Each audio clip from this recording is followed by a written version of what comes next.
Alright geezers, Jules here from FGS, quite literally the home of the Future Game Show, because I'm here in Bath, our HQ offices here, for the thing that makes all young boys giddy. That's right, it's a team training day. Woo! I kid, of course, actually. I trust all of the people that I work with here with my life, especially my editor Mark, who polishes the absolute that I give him into something a bit presentable.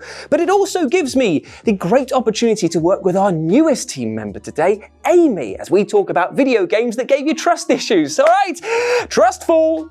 So let's talk betrayals, backstabs, and good old-fashioned, but why? I love Jews. Today, as I'm Amy, he's Jules, and these are 8 video games that gave us trust issues. Number 8, King of the Castle. Okay, I'll just get this out of the way early doors. Team 17's brilliant pseudo-party / kingdom management title, King of the Castle, really is a good way to shorten that friendship list and definitely put a huge swell on the never ever ever trust this person with anything important to me list, as this game puts backstabbing and betrayal at the heart and centre of its gameplay. Now in this game, you play as a king who's just out to do the best that they can given the circumstances. Those circumstances being that every choice you make in this game is somehow the wrong one and all come with horrible setbacks and negative effects. Thankfully though, you have your trusted council of other players and your Twitch audience who can help you with these tough choices.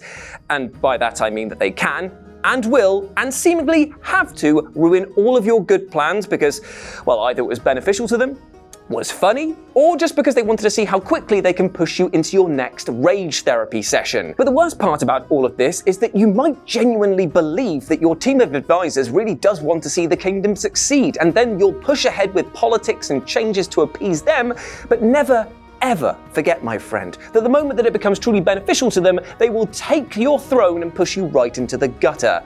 Honestly, the betrayal factor in this game is so high it feels like you've just been slapped with an Uno reverse card and a blue MTG counterspell at the same time, and before you've even got your head together as to say, those mechanics don't bloody work, Jules, you just got a knife in the back.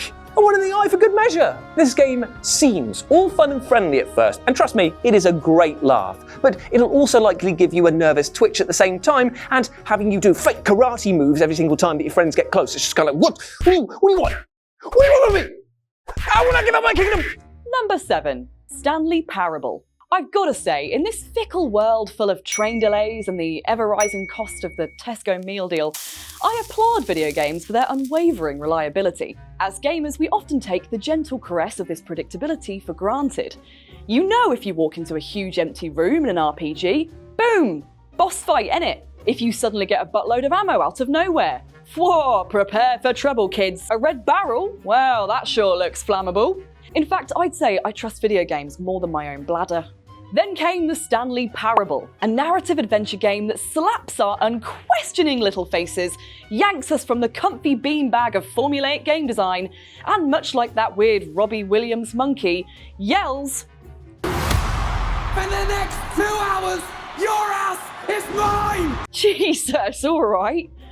There are many ways the Stanley Parable dissolves everything you thought you knew about the perimeters of the virtual world. But to avoid spoiling too much of this mind-bending experience, let's just focus on one particular ending. In the countdown ending, you lead employee 427, aka Stanley, through his abandoned office, following the helpful prompts of an unseen narrator to arrive at a mind control machine. The narrator suggests that you turn it off, but if you do the opposite, he gets and sets a countdown for the entire facility to self-destruct. You think, as you frantically search around the control room for a way to disable the impending detonation. There are numbered buttons you can push, subtle hints on screen for an input code that might save the day. Do I have to push them all in order? Oh no, wait, maybe it's just the purple ones. No, maybe it's all of them. All the while, the clock is ticking and the narrator is just doing a big old lol at you helplessly running around trying to solve the puzzle. Because the puzzle doesn't exist. There is literally no way to defuse the bomb or stop the detonation. Despite all of the environmental clues that you should be doing something to rectify the situation, the game has totally betrayed you and now wants to snort laugh at the very idea that you, a feeble player, had any agency or understanding of how games work at all. The narrator even shoves a bit more time on the clock because he's having the time of his life taunting you for being a total mug. It's a gotcha that's as clever clever as it is infuriating, and to this day, I cannot believe that my favourite medium punked me in such an undignified, explodey manner. Well played, Stanley Parable. Well played. Number 6, Phantom Doctrine. Right then, pop quiz. Do you like strategy games like XCOM? Do you like spy films like a James Bond and Gregory Softfoot, a spy so secret that you're only learning about him now? Well, boy howdy, do I have the game for you. This is Phantom Doctrine, that dropped all the way back in the YouTube prank era of 2016, and unfortunately, just like its stealth-based gameplay, kinda snuck under the radar for many, which is a real shame actually, because this title's spy-themed hook really is an entrancing feature.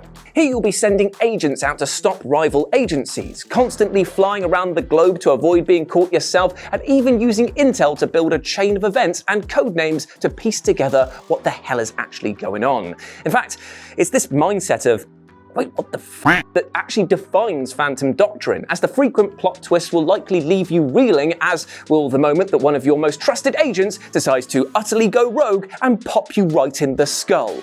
Yeah, that's right. This game also features a mechanic revolving around double agents, which you can hire to work for you within the enemy's base, but unfortunately, the game forgets to mention that this can also happen to you as well. Meaning that if you've got an agent with any unlocked or hidden abilities, this might be hiding the fact that they will bring down your entire operation. Making matters even more smelly is the fact that your captured agents can be brainwashed, meaning you might think yourself lucky if you rescue them, only for their handler to whisper, "Cookies and cream, that's the dream," and have them go Jason Bourne on your ass before you even got time to question the madness of that activation phrase. In short, trust no one or risk being handed your own personal burn notice.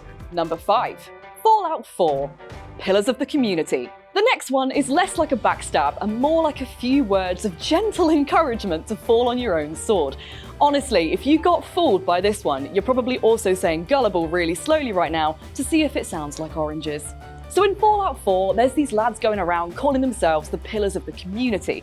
And yes, it is a cult. Because of course it's a cult. The Wasteland is full of wacky factions trying to recruit you to their cause.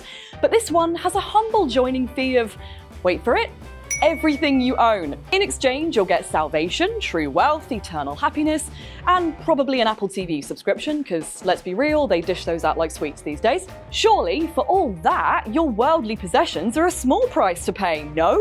Yeah, this guy looks shadier than a beach umbrella, but maybe that's what the game wants you to think. It's so obviously a massive trap that perhaps it's actually a double bluff. Maybe he really is 100% faithful. Go on, in for a penny, in for a pound. Wow, even Brother Thomas is shocked that you handed over the goods so quickly. To the surprise of absolutely no one, you get some MLM mantra to repeat while the cult goes off laughing into the sunset with all your gear. Nice one! I wish I could say it was a brutal, merciless rug pull that no one saw coming, but, well, I wouldn't tell your mates about this one. Number 4, Klonoa daughter Phantomile. Okay friends, it's time to get real with you, and I will not lie. Yay! Bringing up this game, still, to this very day, actually stings quite a lot, just for how it ends. Now for those not in the know, the Klonoa series is absolute big-time back-to-back banger-roonies in my opinion, and I absolutely love the charm and polish that is present in the title's gameplay, character, and level design. However, and I say this with all the respect in the world, the way that daughter Phantomile ends is an absolute heartbreaker and is enraging in equal measure. Because why? Oh, why would you expect a game that looks like this to end with your supposed best friend revealing that not only is your friendship with him an utter lie based on false memories that he's implanted in your brain, but he's also been using you to destroy the big bad, and now that you've done that, you can't even stay in this amazing enchanted world together and are being forcibly booted back via wormhole to your own planet.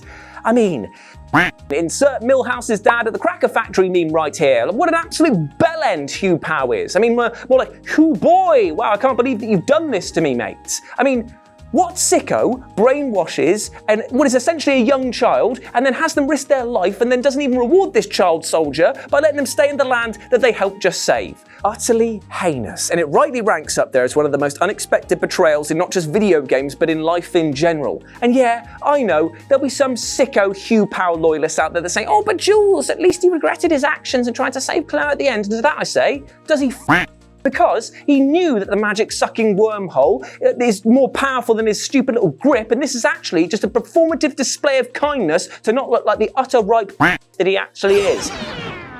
Jesus Christ, I need to chill out. This is actually bothering me. I'm getting all hot and bothered. Right. Anyway, moving on. Number 3. Child of Light. Don't let the watercolour hues and whimsical talking mice fool you. Child of Light is a fairy tale with a deep betrayal at its heart. You play as Aurora, a compassionate young princess who finds herself spirited away to the enchanted world of Lemuria. To return home, she'll need to retrieve the sun, moon, and stars, classic, as well as defeat Umbra, the Queen of the Night. One of the friendly faces she meets on her quest is her stepsister Nora, a kind, protective sibling who tells Aurora to seek out a magic mirror to take her back to her own world. And just look at her! Those rosy cheeks, that cutesy fringe, she screams benevolence. But alas, this warm, familial presence chucks a complete U-turn near the final end of the game, when it's revealed that your dear sister is in fact the daughter of the big bad Umbra.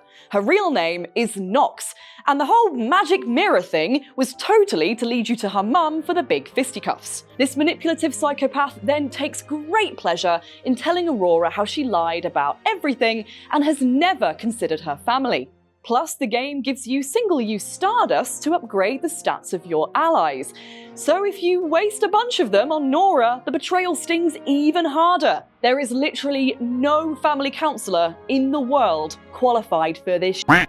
Dear Lord, what a sad little life, Nora. You've ruined my quest completely so that you could have the Stardust. I hope now you spend it on getting some lessons in grace and decorum. Number 2, the altars. I'll tell you what, friends, all this heavy musk of betrayal is causing me to come out in a rash. So I tell you what, why don't we ditch these absolute losers and strike out on our own, me and you, because if nothing else, who can you trust more than yourself, right? Right? What's that other me? You want me to buy Warhammer? Cool, if you insist, you charming rogue.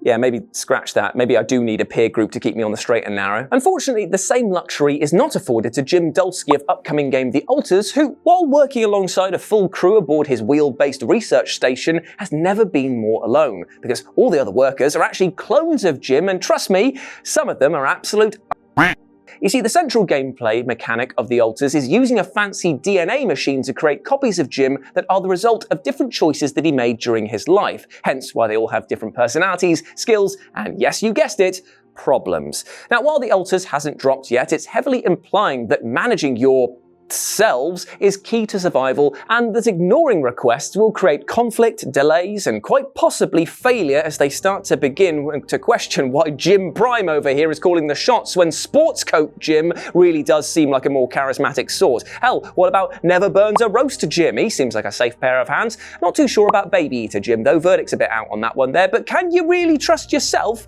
when it's you that is telling other you that you're wrong? The trust issues in this game, it's like a goddamn infinite loop, my friend. The trust issues in this game, it's like a goddamn infinite loop, my friend. The trust issues in this game, it's like a goddamn infinite loop, my friend. The trust issues in this game, it's like a goddamn infinite loop, my friend. Number 1, A Way Out.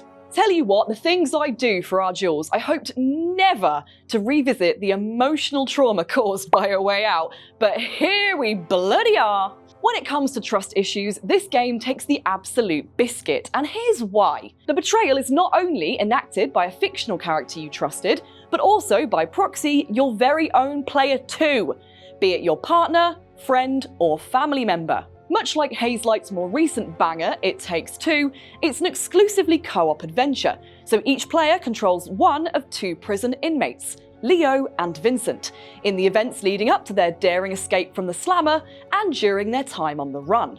Throughout the story, the hot-headed Leo and the more calculated Vincent become unlikely pals, opening up to one another about their past mistakes and gradually transitioning from incarcerated strangers to having utmost faith in one another, a trust that's mirrored between you and your co-op partner, as you navigate unique gameplay mechanics designed with teamwork in mind. From watching your partner's back while they break out of their cell, to literally supporting their back so you can both Emperor's New Groove your way up a shaft. By the end of the game, there's not only a mental synchronicity between the person on the other side of the sofa, but also a deep bond between both convicts, a bond that is brutally shattered in one of the most shocking video game reveals ever. Vincent, the man Leo has been on the run with, opened up to, had his life saved by on multiple occasions, is actually an undercover cop. He was never an inmate, and he's been playing Leo the whole time.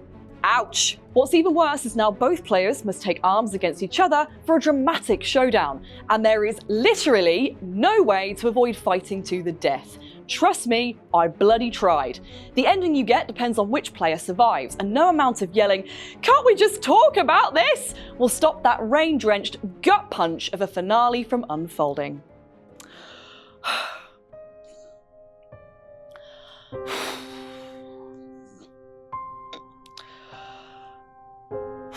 And there we go, my friends. Those were video games that will give you trust issues. I hope that you enjoyed that. And I just want to say a massive thank you, not only to you for watching at home, but also to Amy for helping me out with this special video. I had such a good time. Hope you did too. It was wicked, I loved it. I feel like I've put you on pressure. There's to say you've had a good time. It's like, you have a good time. He's got a knife, he's got a knife. You can't see it, the camera's too low, but he's got a knife. I also appreciate the fact that you've been a really good pal and are paying for my back replacement surgery that I'm going to need after that incident in the intro there. Yeah, sorry about that. Repercussions will be a-coming, my friend. But before we go, let's not only just show how tall Amy actually is right now, but let's also say a massive thank you to you for watching at home. Hope that you enjoyed it. Let me know what you thought about it down in the comment section below. But also, before I go, I just want to say one thing. Even though we spoke today a lot about video games that gave you trust issues, there is one thing that you can trust to the end of your days, my friend, and that is that you, yes, you watching, are an absolute massive ledge. You deserve the best things in life, like love, happiness, and success. We all do as human beings, so treat yourself with that love, my friend. You goddamn well deserve it, all right? As always, I've been Jules. I am Amy. But if you want to chat to us on the social medias, you can do so by following me over on RetroJ, but the O is a 0 over on Blue Sky. And you can follow Amy over on her social medias at Amy Mallet. I'm just that. Everywhere, pretty much. Everywhere, Yeah. everywhere. If you look up into the sky, it could be written on a cloud. It could be on a hot air balloon. Napkin in a cafe. Yeah, that's been dabbed onto somebody's mouth right there. She's everywhere. But you can also follow my lovely editor, Mark, as well, who has cobbled together this absolute menagerie of mad takes into a video for you today over on his social medias here. Thank you very much, Mark. As always, I've been Jules. She has been Amy. She's been Amy. Look how small I am. She's been Amy. And we'll speak to you soon. Bye, everyone.